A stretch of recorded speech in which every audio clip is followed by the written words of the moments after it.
Assalamualaikum warahmatullahi wabarakatuh. Anak-anakku sekalian, kita lanjutkan bahasan kita tentang materi fisika. Pada kesempatan ini, saya lanjutkan dengan materi momen inersia.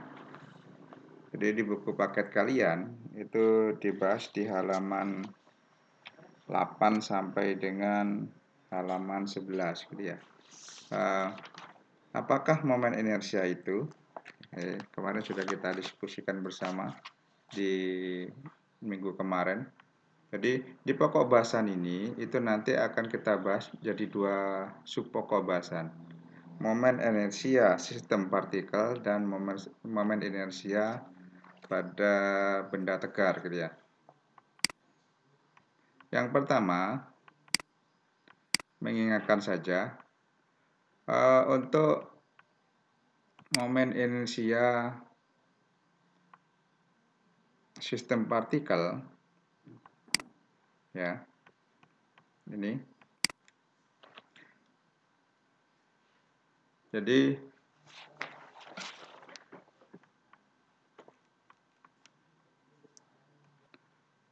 momen inersia partikel ini didefinisikan sebagai sifat dari massa itu kalau kebetulan dia berputar pada poros tertentu dengan jari-jari tertentu.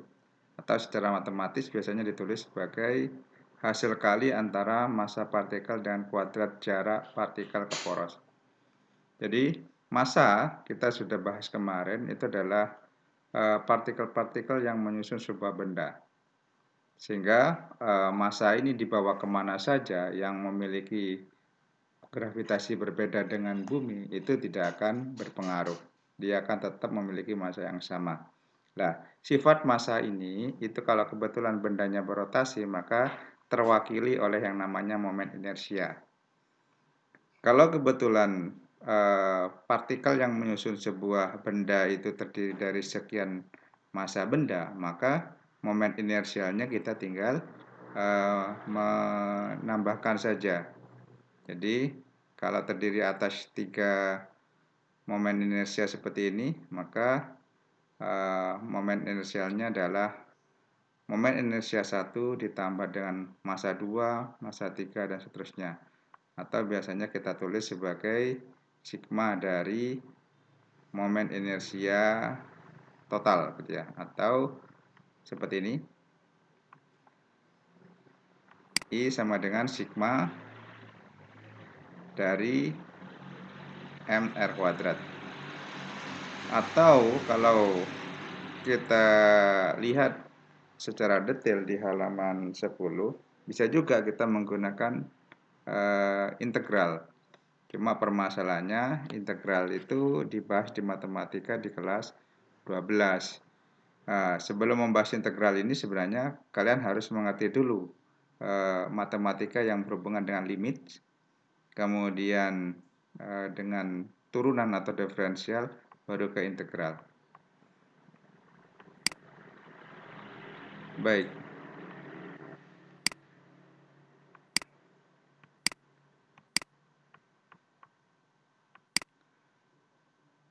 Kalau momen inersia benda tegar, ya, jadi benda tegar kemarin adalah benda yang kalau dikasih gaya, dia tidak berubah bentuk dan wujudnya. Jadi contoh benda tegar, kayu, dan sebagainya.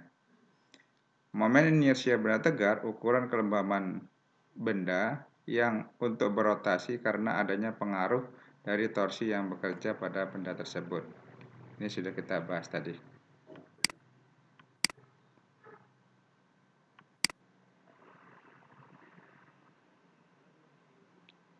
Kalau kita bicara benda tegar, gitu ya. Ini secara matematis ya.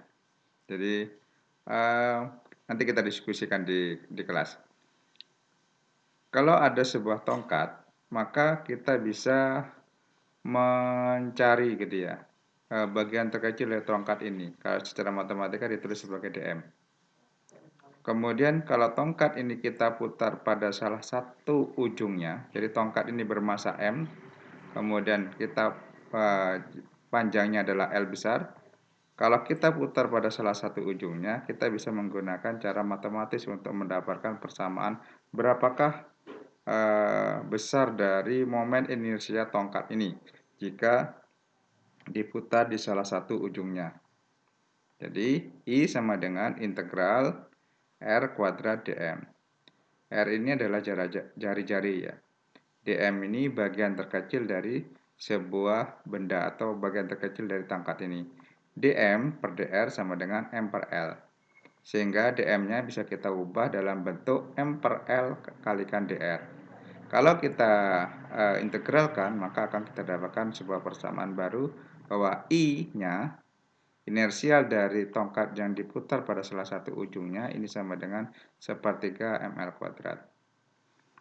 Bagaimana momen inersial benda tegak terhadap sumbu rotasi sembarang? Jadi, kalau soal ini keluar di bentuk soal yang lain ya. Jadi realita kejadian pada tongkat ini terjadi ada pada soal yang lain, maka sumbunya dimungkinkan yang akan dipindahkan. Kalau awalnya di bagian sini, kemudian dipindah dari sepertiga, seperempat, dan sebagainya. Berapakah momen inersia tongkat ini kalau diputar sepertiga dari salah satu ujung tongkat ini gitu. Misalkan seperti itu. Nah, untuk benda tegar ini ada 9 rumusan atau formula dari momen inersia. Dan saya beritahu bagian-bagian mana yang sering keluar gitu ya. Yang pertama itu adalah momen inersia kalau tongkat diputar di salah satu ujungnya. Ini tadi sudah kita dapatkan bahwa nilai I-nya itu sama dengan sepertiga ml kuadrat. Kemudian kalian sebenarnya juga bisa membuktikan pada saat tongkat ini kita putar di pusat masanya atau di tengah gitu ya, di tengah tongkat ini, maka akan kita dapatkan I-nya sama dengan 1/12 ml kuadrat. Kemudian kalau ada bola ya, bola berongga itu I-nya sama dengan 2/3 mr kuadrat. Kalau bola pejal itu adalah 2/3 mr kuadrat. Kemudian yang ketiga ini silinder. Jadi kalau inersia dari silinder itu setengah mr kuadrat. Jadi anak-anakku sekalian, maka ada beberapa bagian yang perlu diingat. Yang pertama adalah silinder atau tongkat. Silinder batang ya, bahasanya kalau di buku, atau tongkat. Kemudian yang kedua bola berongga, bola pejal, dan silinder. Atau biasanya ditulis sebagai katrol. Ini 1, 2, 3, 4, dan 7. Ini wajib kalian hafalkan I-nya. Sedangkan yang lain itu sekedar supaya tahu saja. Saya lanjutkan. Ini ada sebuah teorema sumbu sejajar. Ini bisa kalian nanti buktikan teorema ini tanpa menggunakan integral untuk membuktikan bahwa kalau diputar di tengahnya ya, di bagian tengah ini itu berarti berapa momen inersianya, atau diputar di sepertiga lah, di sepertiga dari ujung dari batang ini itu berapa momen inersianya. Kalau panjang awal batang ini adalah L, kemudian diputar sepertiga, contohnya ya, sepertiga dari salah satu ujungnya, maka akan kita dapatkan I totalnya, I yang diputar di sepertiga ini sama dengan I pusat massa ditambah dengan md kuadrat. I pusat massa itu tadi kita dapatkan bahwa 1/12 ml kuadrat ditambah dengan md, massa kalikan d. D ini adalah jarak antara pusat massa di tengah ini dengan poros yang dijadikan acuan untuk berputar. Sehingga kalau kita ingin mencari berapakah inersial di sembarang sembarang poros gitu ya, 1/4, 1/3, 1/8, dan lain sebagainya, maka kita bisa menggunakan persamaan ini.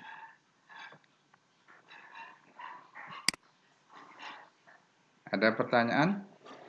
Tolong kalian tanyakan di saat pembelajaran. Kemudian simpulkan nanti anak-anakku sekalian apa yang kalian dapatkan di pembelajaran ini. Saya cukupkan sekian. Assalamualaikum warahmatullahi wabarakatuh.